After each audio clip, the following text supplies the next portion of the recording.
Inside of what would seem to be the partnership, the diarchy inside of oneself, if you look at it as being a kind of provisional government, for one metaphor, can you see within this kind of government of trying to push out the territorial powers, let us say, of a provisional government, or like the United States, at one time trying to push the frontiers out into the wild, wild west, or a government in the midst of warfare, going into a strange neighboring land? This kind of provisional power, remember I said metaphorically that we're not only talking about Genghis Khan, we're talking about Yukon. Not Alaska, Yukon. Two separate, different entities that each of these kind of provisional kind of forward-thinking or even aggressive government, two things that they need, two kinds of people, I suggest to you, and that would be the scout and the analyst. Here you are trying to push into new territories, or here you are trying to take over what would be to you new territories. A scout. Remember your good old John Ford movies. Send out someone and they come back and report. My captain, what's going on, and this and that. Then what do they need? Well, let's leave it at movies for the time being. Then there's always somebody, a young lieutenant, just fresh out from West Point. Perhaps has only been there in the West for 2 or 3 weeks. But they will take the information, and the head of the fort will turn around and say, well, Lieutenant so-and-so, what do you think? Then somebody apparently is going to analyze the information that the scout has brought in. Does any of this sound familiar? Have any of you caught on that I'm not talking about movies and the conquering, as they call it, the freeing of the American West from those people who just unhappily happened to be here first? I'm not talking about that. Inside, but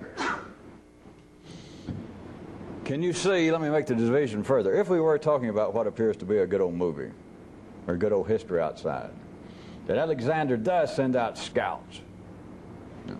Go over there, they call this place Turkey or India. Go over the hill and see what the hell's going on. See if these people actually have 4 heads like we heard they did. See how many. Get behind a tree, get behind a sand dune, and see what you can see and come back and report. The scout, can you see that if we're making, as always, verbally a kind of what amounts to artificial but telling division and description of these people if they did exist outside of oneself. The scout, strictly speaking, you could see would be a kind of taciturn doer. He comes back and he didn't have a lot to say except the facts. Even in the movies. Since the people who write the movies, since the people who do everything in the movies, the same way as literature, the same way as history, the same way as everything, are not freed from the genetic call and the genetic hold that runs everybody else, they even have the people playing scouts. A lot of times in the American movies of the West, the scout would be what? A renegade Indian himself. But it just so happens he could speak very little English, and he would go out and he would scout his own people, and he'd come back, and his reports were always down to a minimum of verbiage. Just the facts. Just, I saw this and that, and they'd really have to drag it out and question, what did you see anything else? No. Are you sure that, are you really estimating there are 200, or did you count them? Counted.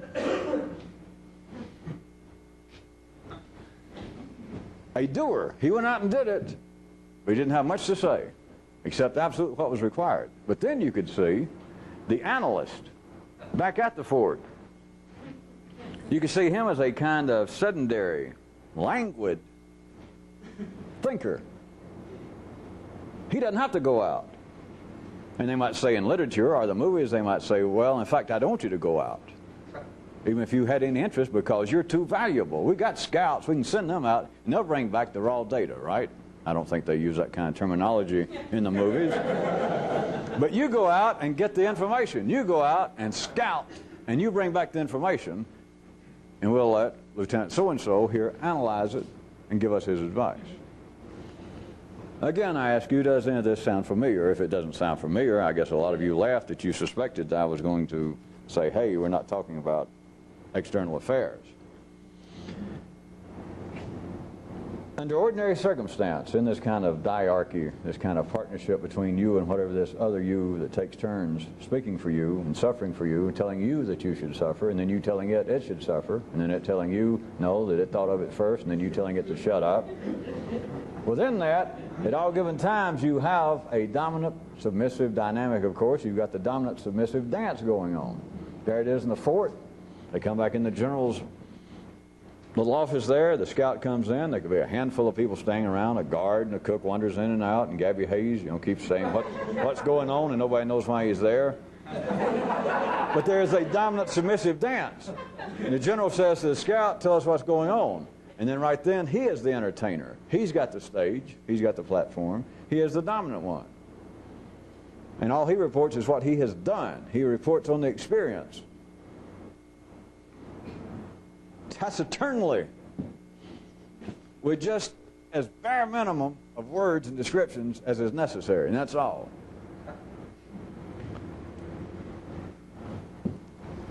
At that point, you would say the analyst is being submissive, because it's almost as though he's sitting there with a blank sheet of paper, a blank mind. He just got there in the West. He doesn't know a Choctaw from an Apache. He's just sitting there. The doer says, all right, here's what's going on. There's so many Indians, they seem to have so many guns, and they're such and such locale, and it's down as this little saddle basin between the two mountains over about 10 miles from here. And it's as though the analyst is sitting, and he takes in the info, the reports from the doer. And it's as though he has a blank to start with, at least in this one instance. So right there, while the information is being handed over from the scout, he is submissive. And then perhaps the dance suddenly changed. You don't just have to have the two. There can be more people, as when I said there was more people in the room, perhaps to start with. Then the dance suddenly shifts. The general can say, wait a minute, let me ask something. And then he becomes dominant, and the scout becomes submissive. He says, did you say that there were 100? Did you say 100 or 100,000? Or he can say, wait a minute. He turned to the analyst, is he going too fast for you? Are you digesting the information? You're getting it down. This little shift going on. All right.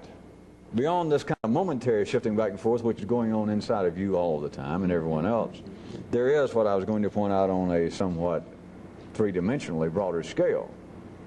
That there would seem to be more than just momentary changes. There would seem to be, at a longer period, minutes, hours, your general sensation without analyzing, it could be going on for days, that you're either dealing with something that you experienced, something that you actually did, like going out and scouting, or it could, your feeling is the dominant factor going on in you, the dominant dynamic, is the analyzation of thinking about what you did, analyzing what you did, over and over and fucking over. Am I right? That is the norm. That is a part of the division of labor within the circuitry of man, as I've been calling it. But may I also point out to you that in the would-be real revolutionist, when it's necessary, when it is necessary, when it is useful, you have got to short-circuit this normal dynamics of there being a dominant and a submissive, and you must be able to run them both coevally. And that is not natural. It's not even necessary out in ordinary life. Not necessary, and it's not even functional. You could not get an ordinary person to do it. To be analyzing while you're scouting. Now, you can sing this, don't let the voices fool you. I know, don't let the green grass fool you, but hush. Wilson Pickett behind the... The voices in you could say that you do that, that people do it, but they don't. The scout himself, back to the movie version, can be out and looking around. He goes over a hill, and there, my God, is roughly 100,000 Choctaws or Apaches already to go. And so he steps back behind the boulder, and right then he does some analyzation, such as, I wonder if I should run like hell. I wonder if they saw me. I wonder if I should leave now. But it does not happen coevally. It does not happen simultaneously. And then he can stop that and go back to doing. Did all he can do. He tries to analyze, did they see me? Do I hear any noise? Whatever a scout would do in those conditions. Is there any sign that they saw me? The analyzation runs out. All he can do is do. That is, stick his head back out and to see what happens again. That's all he can do. The experience, that there he was looking and he caught a glimpse of them and stepped back before they couldn't see him, or at least he couldn't see them, so he assumed it was a mutual situation. The analyzation for that couple of seconds of doing, of the experience. Will they see me? Am I safe looking back? And he doesn't know. So the analyst has run out of info. I got no advice to give. All you can do in those circumstances is no more to be accomplished by thinking of action. It's now back to action. So all you can do is... But it does not go on. The human organism is not wired up this way. It does not go on simultaneously in the 3D world. I'll give you a second to think about it. It does not. That can happen so fast that that's why I warned you about the voices in you. You can say, well, I do that. That you're constantly in experience and analyzing what's going on. That there's a constant kind of feedback, driving your car, looking around for a mugger, not Indians, but a mugger down a dark alley that I got to pass. But it does not happen simultaneously in the 3D world. Now, the closer it comes to, I'm not going to dwell on this. Now, I'm not trying to backpedal, but those of you who are getting really good, it can almost seem like it's going on together. But what you're left with is the dance of the dominant and the submissive. That is, that one of them is leading, and then it can shift, and then no one's leading. To get this kind of revolutionary insight, to see information beyond the 3D limits, you cannot be left, you cannot be limited by one of them being dominant. They got to both be running, you might say, at equal intensity, equal tempos. It is unnatural. It is a kind of, for those of you that can see any connection, I'm going to throw it out, it is a sort of a strange coalition of A-ing and TOA-ing, of acting and thinking of acting. But not one and then the other, or not one dominating, and then you have to hesitate for a second while you analyze it. But does any of you see what that could lead to? If I can give you a verbal description, that if you did that, it could lead to a kind of continuing action to the point that even your best analyst would not even have the chance to holler out, damn the torpedoes full speed ahead, it'd be too late. Constantly. But then again, I must tell you, there'd be another form of an analyst that could see that inverted. No? If full speed ahead is intense enough, there are no torpedoes. The torpedoes are too late. Ordinary action and ordinary analyzing of action is too late. What's there to think about? It's too late.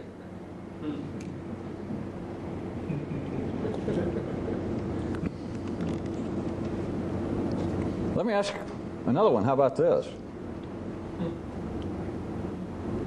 For you new people and out-of-towners, when I say let me ask, I don't mean I'm asking. Don't try and contact me to send me the answer.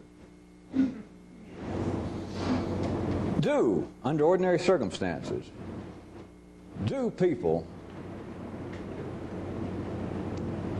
talk about what has happened? Or do they talk about what they think about what has happened?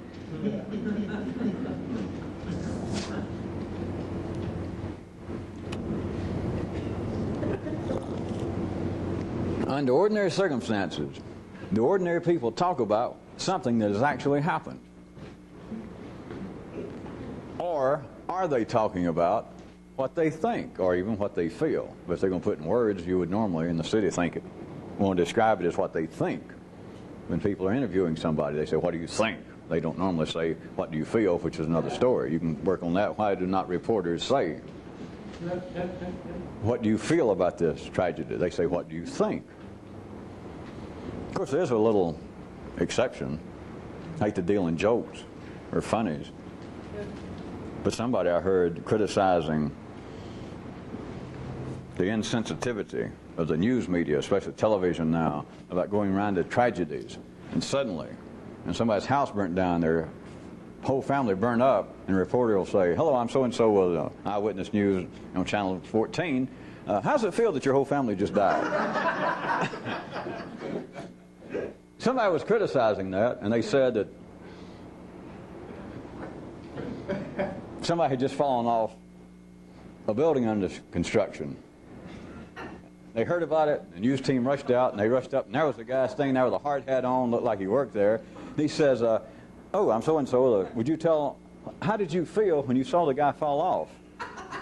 And he was the only guy they could get to. Everybody else was over there behind the fence and talking to the cops. And this one guy, he said, well, I was here, but I didn't see it. Said the reporter looked up and thought a minute and said, oh, how do you think you would have felt if you had seen it?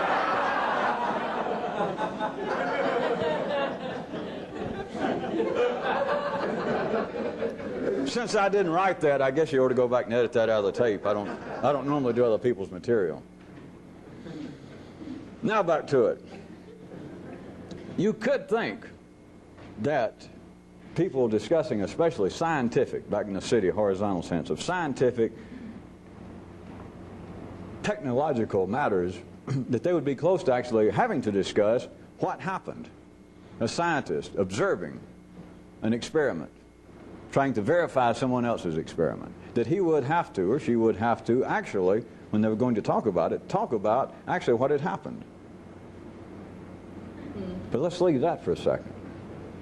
That is not the ordinary run of mundane human affairs. Other than that, for a second, trying to give you a way out if you don't understand what I'm doing. Let the pressure off of the diarchy internally. Other than that, do people talk about what goes on? Do it yourself. Intelligent people, watch the news, read. It is so common, I'm suggesting to you, until if I hadn't made it clear enough, I guess I will in just a second here, that you don't even notice it. They'll have on the head of the English Lit department from Harvard, and they'll have him on a program of some kind. And they'll be discussing whatever the basis of it is, the growing, the prevailing, the continuing literary influence of Philip Roth. And they say, and they get this guy's credentials, and he's been teaching American Lit, 20th century. And in some way he's an expert, or he's just done a biography of Philip Roth. And they can do a 5-minute build-up, which is an intro for you to come out and do your song and dance. And the guy sits there and he smiles and looks humble and looks. They do all of this.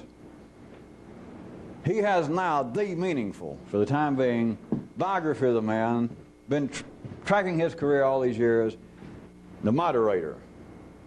And this all seems to be, could be on even PBS. An intelligent, high-level show. And they say, well, it seems coincidental that you come out with this definitive biography of Mr. Roth, and his brand new book has just hit. It's been out 2 days and set a record. It's already sold 750,000, got 4 million original printing, and it's already #1 on the New York Times bestseller list. That's kind of coincidental, of course. I'm sure you've read the book. And the guy was good. He says, well, let's start off there. That's a good place to start. His brand new book, what can you tell us? And what does he say? Nobody even notices. He said, well, I think Mr. Roth, wait a minute. Nobody even hears it. Well, I think the new, oh, tell us about the book.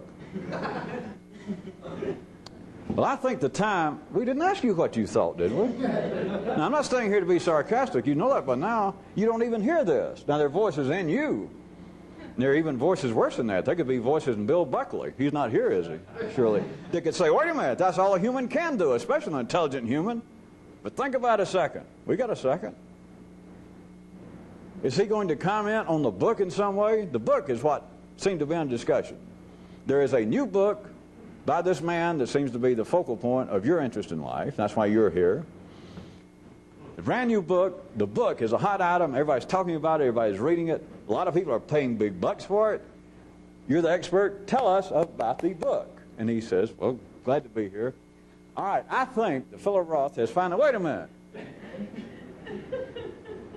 Did we actually ask him what he thinks about the book? I thought we asked him about the book. What do you think about yet another construction worker here on this site, which we have reason to believe is owned by some people with very long names who live in New Jersey, but yet another person has fallen from that building? What do you think? I mean, about people falling off. How they're asking apparently about the occurrence, maybe the continuing occurrences. And people say, well, I think. Do people talk about what has happened?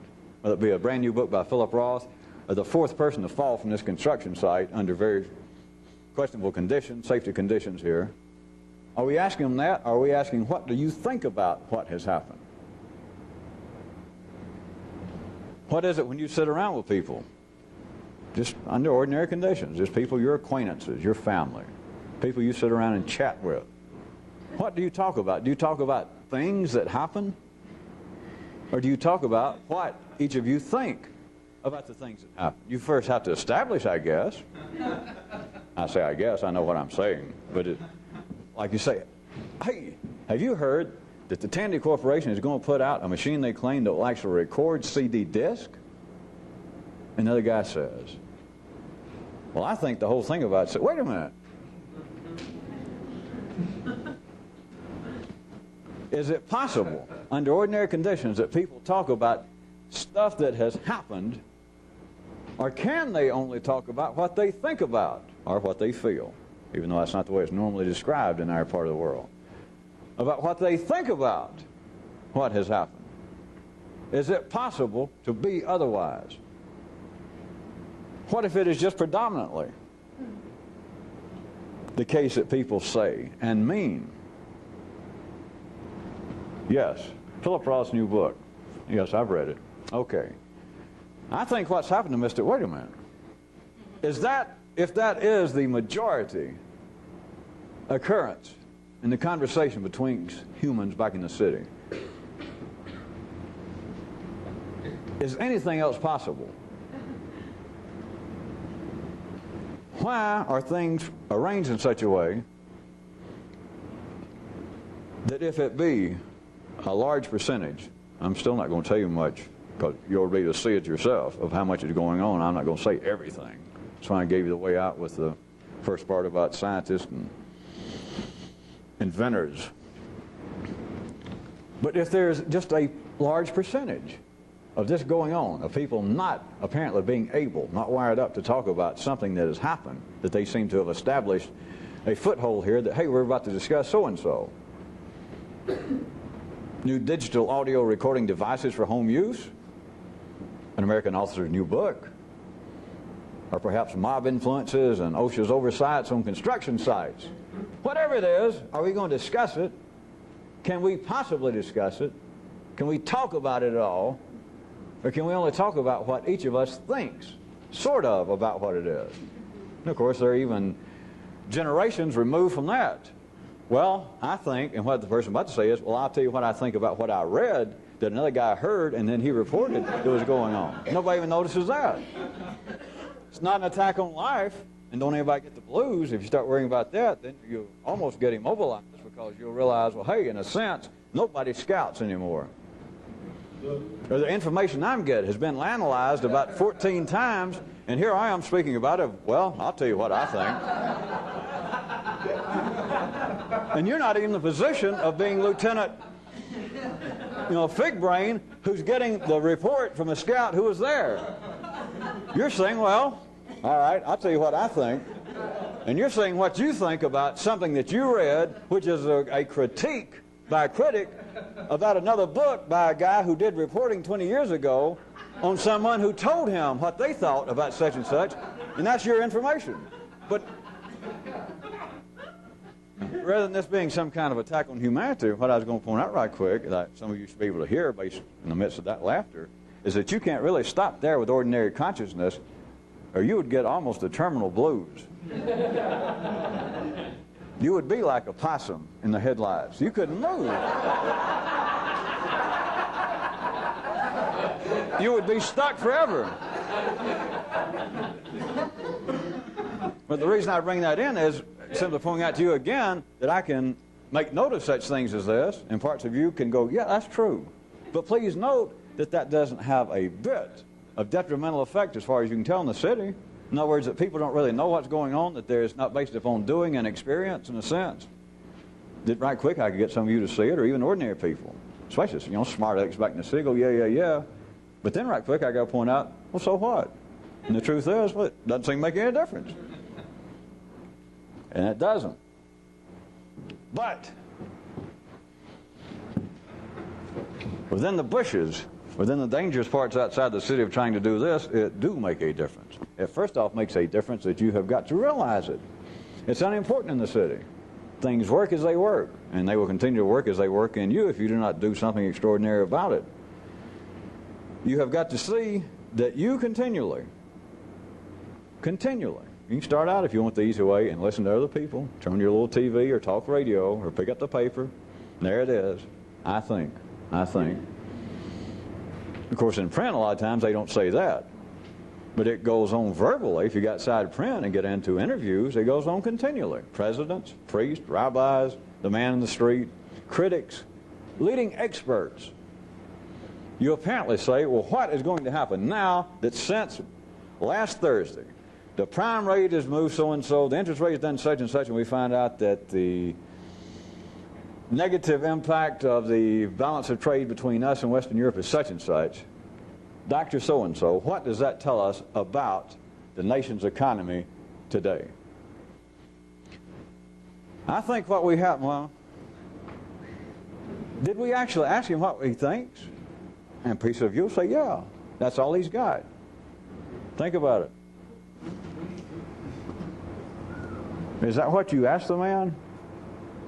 In the city, it doesn't matter. When you ask you, when you believe in the past that you were asking your father, your mother, your heroes, you found some guru, somebody smart, and you finally got them, did you actually ask him about something that had happened? Did you ask him about things? Did you ask him about doing? Did you ask them about experience? And if so, if you say, well, I think I did or I wanted to, what response did you get? You always got this, whether you heard it or not. Well, little man, little woman, I'm glad you asked me that. I think, nah. Of course, I assume none of you were this crude when you were young, but then you pull on the priest's coat or your father and you say, no, man, I didn't ask you what you think. I asked you a question. I didn't ask you what you think. I didn't ask you what you think about what I'm asking. Are you the person I want? Are you the guy that's supposed to know about this? You got time to answer me a question? And you ask it. Okay. All right. I think, no. I didn't drive all the way across town. I didn't save my money and travel to Cleveland or to New Delhi for you to tell me what you think. All right, I've pushed that far enough to remind you, we're not being funny. I'm not being cynical, and none of those things. Notice that you never notice this, and then where I'm going to leave it for the night is, notice that if, the way I'm describing it, if that's the predominant way in which things operate between people in the city, it doesn't affect anything in the city. Things go right along. My question that you should stay with to yourself is, does it make any difference to you? Should it make any difference? Why are things so arranged that nobody notices it? And then, of course, recall, lastly at least, I point out to you that you have got to go beyond that. And this is connected with my opening part tonight about the scout and the analyst. I assume you noticed I have not changed the subject. Because somebody wrote me, I think it was from Nebraska, and saw some of these tapes, and they pointed out that I'd never changed the subject yet. And of course, we've only been taping these 3 or 4 years. I don't know what they expected.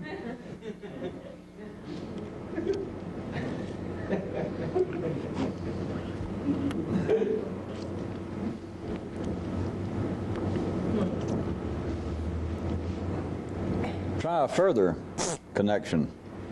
Could any of you see that under all ordinary conditions, circumstances, that human arguments, routine human arguments, are a temporary destabilization of the dominant/submissive dynamic?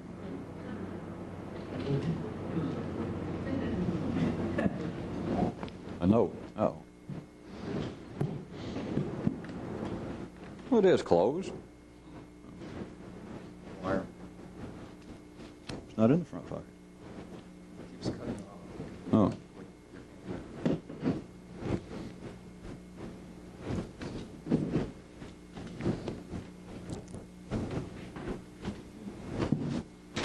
Could you see that all ordinary human arguments could be seen as a temporary destabilization between the normal dominant/submissive dynamic? Just two people. I didn't mean to make that sound too weird, but I said what I intended to say.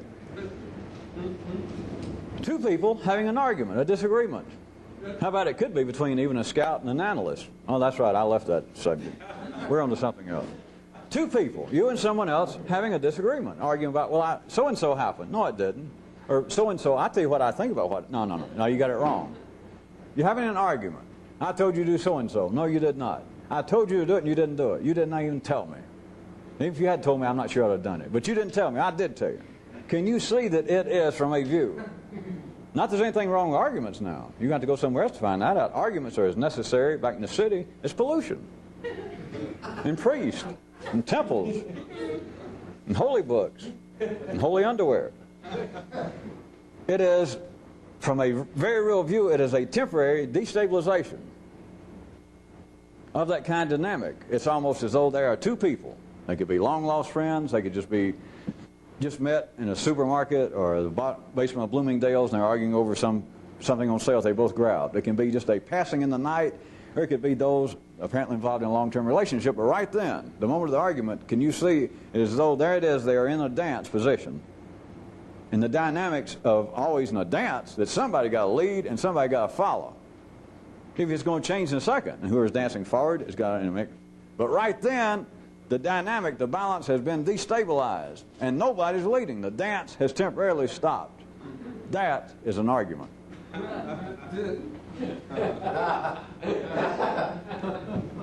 As always, I have to say the rest. If there's no more to be derived from that than to know how to shop in large department stores, internally what goes on? What seems to be this great bane of many people's existence of ambivalence? Or something's got to be done. And I got the wherewithal, I got the desire, I've got the anger to do something about what's going on between me and my lover, my children, my employer, my employees, but I don't know what to do. Can you not see that that's an argument? Can you not see that there has been a temporary destabilization of the internal dance with you? You've got the diarchy, you've got both kings, and for a moment, normally when one of the partners is speaking, remember my old joke about Smith and Jones, the way they used to do it? Somebody calls up and they say, Smith and Jones, and they say, well, hey, I'm such and such distributor and you owe us 3 months behind. Ah, well, I'm Smith. Jones, the guy, you know, he's the one that takes care of accounting, and he's out of town. Some partner is always on the phone. One, if it was truly a diarchy of two supreme rulers, one of them, the throne will only hold one person. They change back and forth. It's only one of you talking at any given time unless you're in a hospital somewhere. In everybody's head, in everybody's nervous system, this talking noise that goes on is daydreams and talk to oneself. There's only one talking at a time. That can change, of course, that fast. But what seems to be the inability to move when you want to move, to act when you want to act. That, God, I should have done something. Or I need to do something now. Or I've got to do something in the future about this problem, but I don't know what to do. I don't know what to do. Can you not see that as being a temporary destabilization of some fucking body being in fucking charge? Surely you can. And then some of you go, well, sort of, but no, well, no. It is a dance that is temporarily stopped. Now, back in the city, again, notice I am not here as a pathologist or even a diagnostician of the ills of the city because they ain't ill in the city. But from the viewpoint of doing something extraordinary, can you see that there is a flaw there for you? That is the looking back and forth and I don't know what to do. The dance has stopped. In the city, it doesn't matter. It's stopping all the time. It stops on little levels, stops on big levels. Notice I did say as a temporary kind of destabilization. Something's going to happen. The dance stops. The partners wander off for the time being. The argument seems to have been forgotten, or else one of them finally dominates. The man says, I did tell you to do it, and don't tell me otherwise. And finally she goes, well, she don't fuck with him anymore, and she just walks off like, okay, you did, and I forgot. The dance has started back. It may just last for a split second, but somebody danced a step and somebody else danced backwards. There was the dominant and there was the submissive. But what seems to be ambivalence, which is a form of an argument, that nobody is leading, nobody is dominating, no voice is dominating. Internally, that's what's going on, is a kind, from a revolutionary viewpoint, somebody attempting to do whatever this is a kind of temporary destabilization. And it is a form, and to see it doesn't matter, but it's a form of slow death. It will wear you out, especially those of you that hadn't hit middle age yet. It will just wear you completely out, and you don't know why. That all my life, you think, well, I burned up a lot of energy because I used to take a lot of dope. I used to play football in high school and a couple of years of college.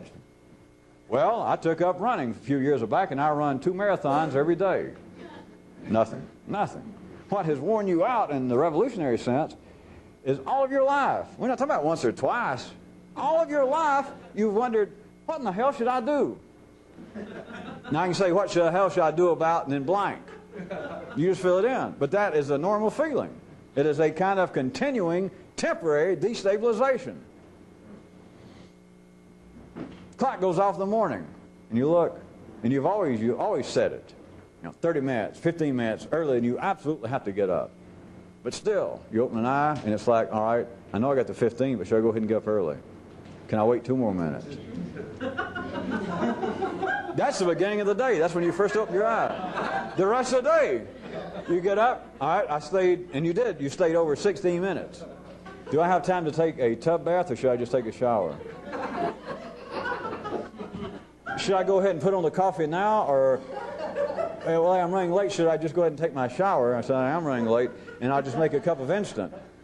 Now, it just goes like this, and you don't notice, but it is a continuing moment of the temporary destabilization of that dominant submissive dance internally. And then you come out, all right, and you had decided, obviously, at least by default, not to put on and make a real drip coffee, percolated coffee. Go ahead and take your shower, since you did stay in bed 16 minutes instead of 15. So now you decide, at least by default, obviously, that you're going to do just an instant cup until you leave when you leave. But you stayed in the bathroom longer, and they don't have time for that. So it's now, all right, I'll stop on the way and get a cup. Yeah, but that place is crowded a lot of morning. It is a continuing, temporary destabilization. Do you hear me? You don't notice it. That is what wears you out in a revolutionary sense. It is a continual kind of knot. I can put it 2 ways to you now. And the first one is probably the hardest to hear, but this is the best. The 2 would-be rulers in the diarchy, in the partnership of Smith and Jones inside of you. It is like temporarily, constantly, that neither one wants to get on the throne. The easier way to hear it is like they're fighting over it. They're fighting over it. There's a way that if I was a city lecturer, I would have said that one first.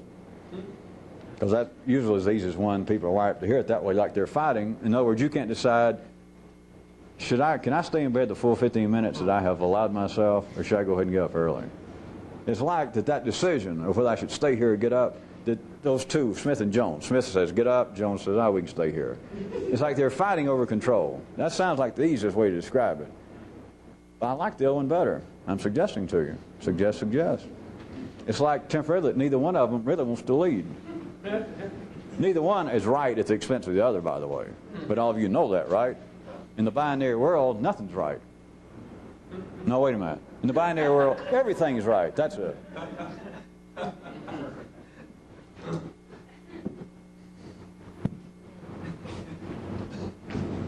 If, right then, the scout is leading the dance between the scout and the analyst, you're hurting. If the analyst is leading the dance and the scout is dancing backwards, you're hurting. If they're both there and one of them wants to say something, and they do this kind of old Hollywood bit, the scout starts to say, and the analyst goes, I wanted to ask, and the scout goes, oh, go ahead. And the other guy, no, you go ahead. He said, well, I was going to say, it's a verbal thing of getting at the door with somebody else, on the street corner. That is a temporary destabilization.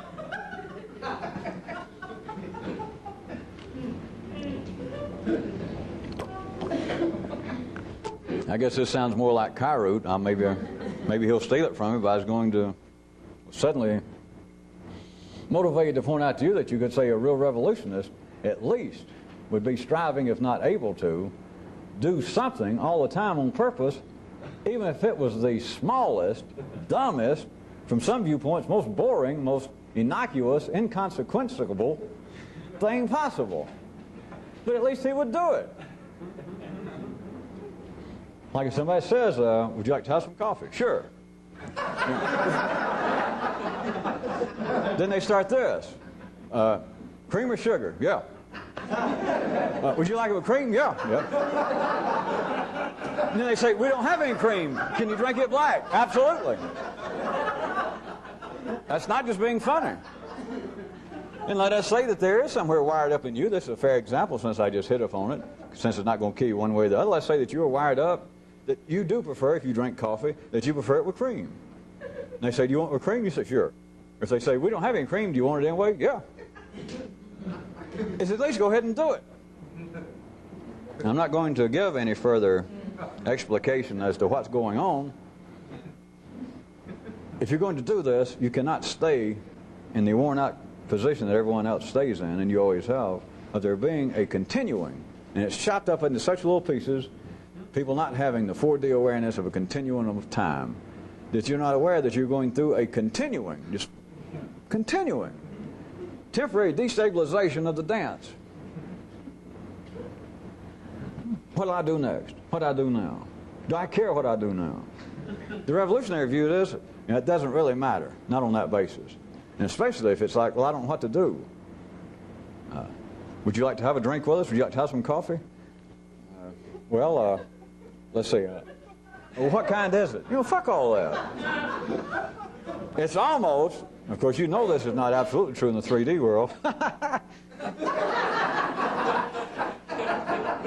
It's almost, if you don't have anything else that you're willfully trying to learn from it, if somebody questions you, just under ordinary conditions, it's almost like this. That's why I did my little fake laugh when I say it's almost not true and it's almost of no consequence even if it were. That whatever they ask, just immediately answer. That if your lips just seem to be kind of loose, whatever seems to come out. You're not even sure what they said. You understand the question. And you figure something like, do you want some coffee or do you want to go to the bathroom or is it too hot in here? Whatever they holler. So you say, yeah. Or if your lips seem already, to save yourself some energy, they seem to be in that kind of consonant producing, they say no. Say no. Because generally speaking, I would encourage people to say yes to wherever it is. If later they bring you a live alligator and put it in your lap, then you can say, well, you can then say, well, I changed my mind. There's no thanks, I'm driving.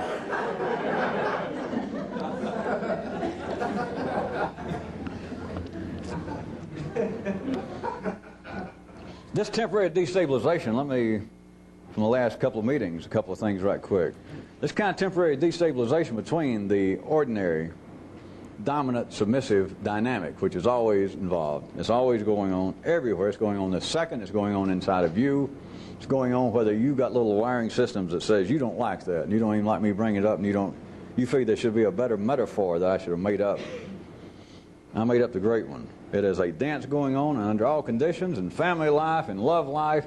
Us talking right now, you going in a store, there is a dance going on for a split second, at the very least, that somebody is dominant and somebody is submissive. It can last a second, it can last a lifetime. It can last between apparently one person and a whole country, between one man and a group of people. A few other things about this I was going to pull into. Can you see that this temporary destabilization I point out, can you see a connection between that and what I pointed out recently, that this would parallel the apparent lack of an outcome? You remember me mentioning that? Does anybody remember anything? And I point out that real revolutionists cannot really be in the business, the outcome business, that the effort itself is the effort. But in the city, in the 3D lineal world, everything seems to be. Why would you worry about whether you're going to sleep 15 minutes more or not? Unless there was an outcome. That is, I'll get fired, I'll be late, I'll be picked on again, I'll lose money, I'll feel guilty, even if they don't catch me, I'll worry about it. There has to be an outcome. I guess you people call it a consequence of my actions, or the lack thereof. Can you see that this temporary destabilization, back in the city, as I said, it does not really matter. Things work anyway. But if this temporary destabilization in the 3D lineal sense was expanded, it would be an exact parallel to a lack of outcome. Nothing could happen. Do any of you see a reason that I threw this in? If not, I'll throw in one more to this. How about last time? I guess that was strange enough. I conclude our last get-together drawing upon, if you recall, arranged marriages. I guess it produced enough quizzical looks at the time, and I tried to show you that there was a parallel between that and the way that the would-be revolutionist would be handling his own affairs. Arranged marriages, rather than just going with the, not the continental drift, the mechanical drift. Arranged marriage to benefit the families involved, the parties involved. Is never mind all this stuff about love, never mind all this stuff about what you think about the other person, never mind what you feel about their background and how they made their wealth. Son, we're talking about keeping the family fortune, keeping our power together. Get married and then fuck around doing anything you want to, like everybody else does. But in the so-called upper classes, that kind of arranged marriage, when it is a benefit, much more benefit than one person's sex life. All right. Can you see from what I'm talking about tonight, can you see a connection between that? That is the temporary destabilization between the dominant and submissive dynamic, the dance. Between that and the fact that the real revolutionist would ultimately be a party, a willful party to an arranged marriage, and it'd be this. You got to marry yourself.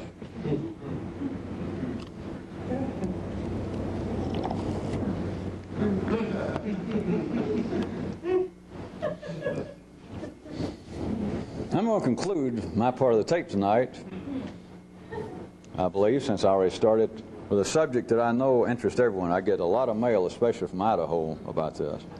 About why don't I talk more about the film industry, and Hollywood in particular. So why not? Can you see everyone's life as being involved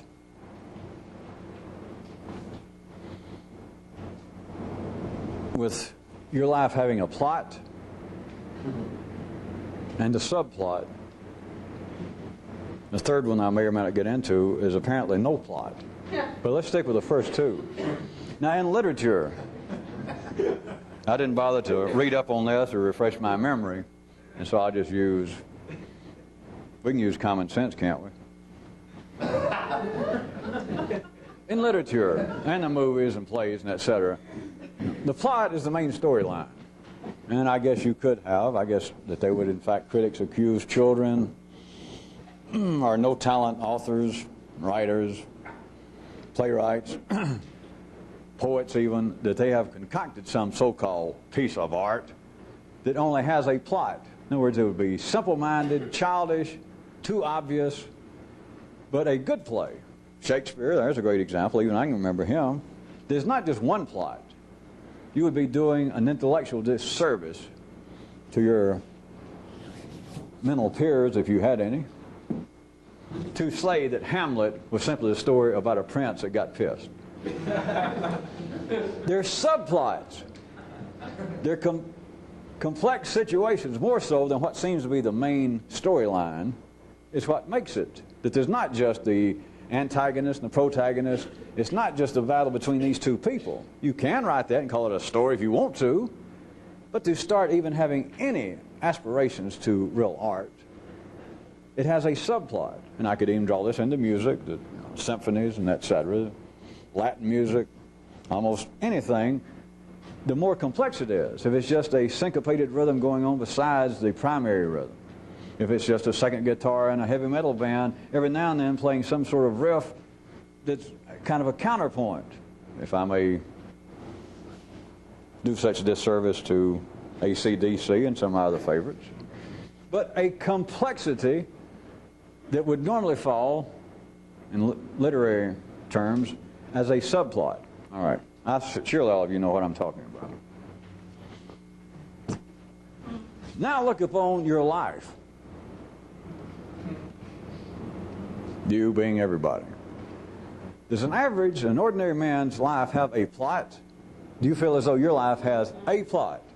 That is a plot, and that's it. Or does your life at least, now to have a subplot, all we're talking about now, at the bare minimum, and perhaps even at the maximum, might be all most people can handle, is 2. Like my life seems to be, let's say I'm just an ordinary person in the city. I have a general plot for my life, which I guess is to, get my children raised and enough money saved to get them in college and pay off the mortgage on the house, and me and the little lady maybe buy an RV and travel around after I blah, blah, blah. So you can say that the major plot is to be just a good middle-class boob person, citizen. That seems to be, or it could be, if we narrow it down a little bit more, it could be a real go-getter, a broker somewhere. A guy says, all right, the plot of my life is to get fucking rich. I mean, that's it. I get in the morning, I hit it running. I'm making phone calls at 10, 11 at night. Still trying to deal. But that's my plot. All right. My question I want you to consider is yours, does most people's life seem to be limited to a plot? That you can look at a person and say, well, all right, the Pope. God, he got one plot, is to run the church. Yeah, think about it. Is that it? Or you say, well, my father, all he did was just try and pay the bills every week and feed us kids. I mean, it was his whole life. He didn't do anything else. Oh, come on, did he do anything? You might say, well, he loved to read about sailboats. Sometimes he would go down to the library, or he would buy used magazines. He couldn't even afford a subscription to those magazines. He'd go by and buy them used after several years old for a dime, and I'd see him sit there. Do you see that most people, I start off asking you, but I'm running out of my end of the tape here, that most people, in some way, once that was described to them this way, or presented to them, would say, well, yeah, there's some kind of subplot going on in most people's lives. I mean, it'd be real bland, as exciting as it might be to me or somebody else to be rich. You got to be a little more. You got to have a sex life on the side, or some kind of hobby, or just enjoy sitting down and listening to music every now and then, or maybe just having a few drinks. But to have a real rich, ordinary life, even in the city, you'd almost have to have a what? A subplot going on to your life.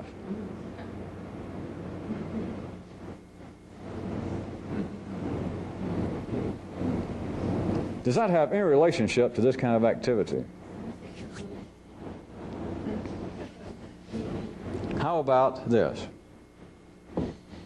Have any of you had occasion to notice that critics and film aficionados, since we've had the movie industry more or less for the last, 60 years, seem to have a real fascination with a certain kind of movie. And the movie is this: the movie within a movie, or, slight variation, movies about making movies. Am I not right? Yes, you are again. They're not the most common. They're not necessarily the biggest box office money makers.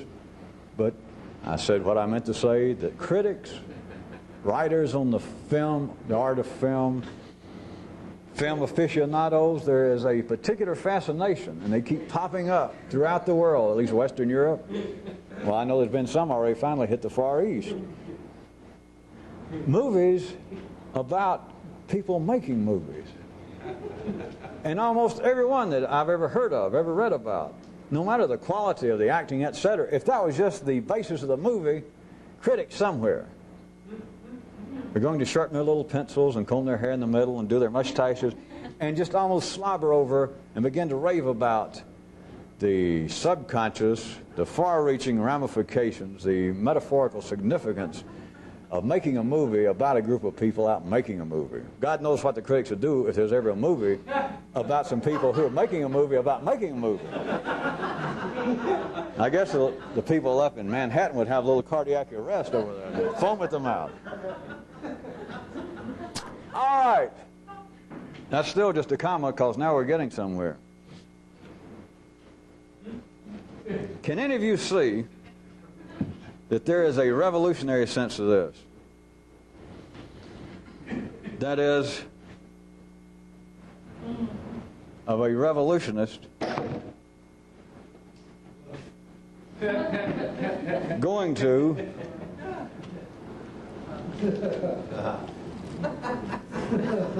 can you foresee at all what you people have been doing, most of you? If I'm leading you along and you're cooperating at all, you almost end up living a life within a life. That you're living a life about living a life. It's people making a movie about making a movie. That's what this is. It's still living a life. The people making a movie are making a movie, but what's the plot of the movie? Well, the plot of the movie is about some people making a movie. And here and there, you could probably have some people on the set or off on location that you said that, and they go, you know, that's kind of weird. It's almost like a house of mirrors or something for a second. Oh, well, bring us some more coffee. When you're doing this, in a sense, you're living a life within a life. In a sense, you have produced an unnatural subplot. And externally, by general observation, you're still going to work. You don't look that much different than you used to. You still smile to people you smiled at before. And internally, you're making a movie about a movie. What you are ended up doing is you're living a life about living a life. It's almost as though it's a preparation for another life when from all 3D views there's not going to be an outcome sympathetic to, compatible with living another life. That is, you're going to prepare for this other life and then stick around long enough and really prepare. Take your time and really prepare. And of course, don't prepare. It doesn't matter because you're going to die. You're making a movie and there's going to be no outcome. You're working on goods and services and there is no end product. That everybody else has at least a plot in their life, and most people have a plot and a subplot. So let us say that you're just wired up, that you're just generally that interesting even before I met you. So that we could say that you got a plot and a subplot. But when you start doing this, when this becomes it, you then have at least a third subplot. And it's a subplot with no outcome. It never gets distributed. It never hits the theaters. It has no final scene. And it's not really a movie you're making. It's not really a life you're living. You're living a life about living a life. It's in a sense a continuing preparation or continuing even filming. I don't mean it's just all planning, but it's you filming this movie. That is, you're living a life. But the life you're living, that is the movie you're filming, the plot is what? Well, the plot is about living a life.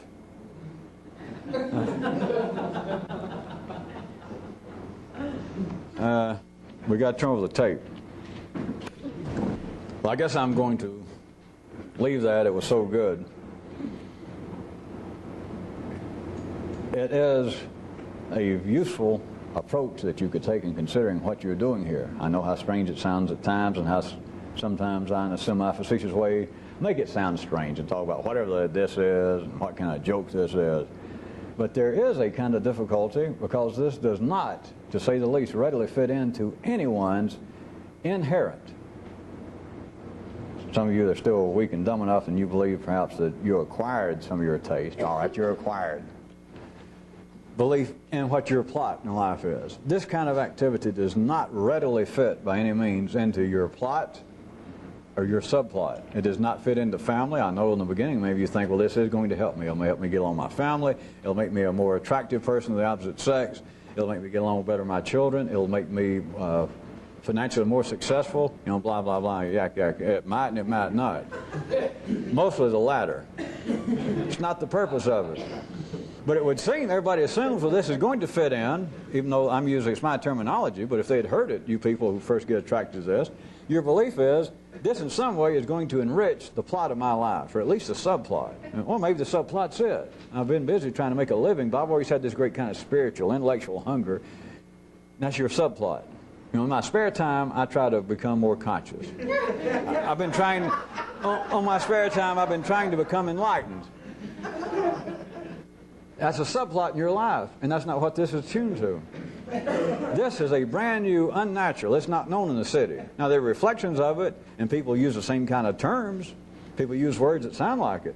But once you begin doing this, is why I brought up tonight about movies within movies, you do begin to realize, you feel it. There's no question, it doesn't prove anything necessarily, but you do understand this is not what I always thought it was. This is not what I thought I heard everybody else say it was that ever done it.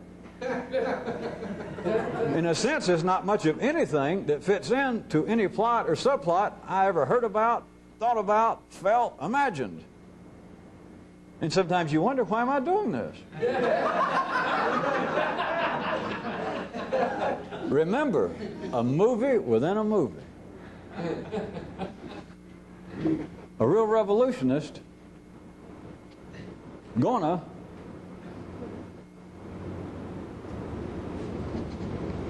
maybe it doesn't hit all of you, but I went to trouble, had Dana write this up, put it up here. You can feel some reality to this when you're doing whatever this is. There seems to be a life going on. I got the life. I look like I did when I was born, more or less. I speak about the way I've always spoken. In a sense, there's not that much change. I can look back at a picture when I was 20 and I look about the same way. Yeah, I guess so. My friends and family, they don't... You know, for a while there's a period a few of them thought I was getting spooky, but if you understand anything, you know how to squash that right quick. And so now nobody seems to notice anything that weird about you. So what am I doing? It's like you're living a life about living a life.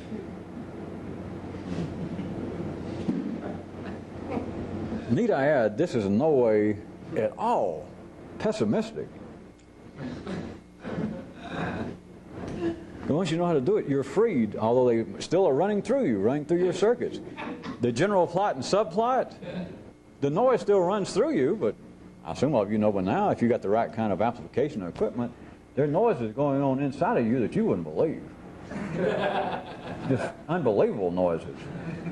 Put your, lay down on your girlfriend's stomach or your boyfriend's and put your ear to the stomach. If you've got to have any proof if you don't know about that. Noise is going on, but you take the talking noise as being serious. But they're talking about the plot and the subplot, but they've been talking about that plot and subplot as long as that kind of talking noise has been going on.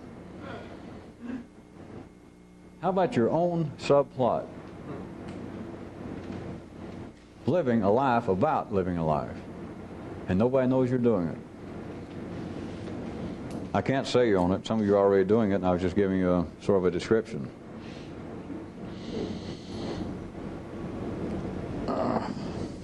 Well, we got some of that line of people who are going to give you some more of their original, unedited, unseen presentations.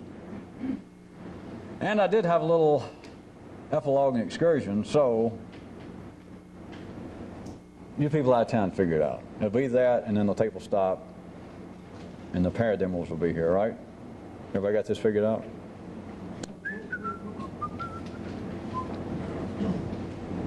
We'll just let it run, I guess, a second. They're having to edit this stuff. Is everybody out of the room?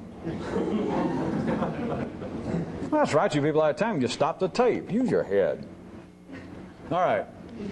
I got an excursion for everyone. And even the telling of it is a little new. If you will hear it, that's not really the point. But this is almost a new kind of excursion.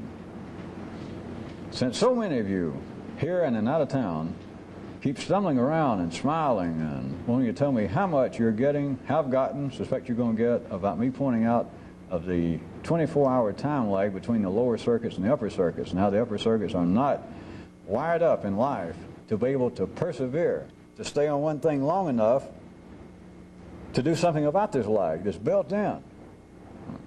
Here's the excursion. I want you, all of you, to figure out, personally, for you, to figure out, at least, I've never said this before in the excursion, at least theoretically, I want you to personally try and figure out a way that you might, theoretically, be able to shorten that 24-hour time lag. Yeah.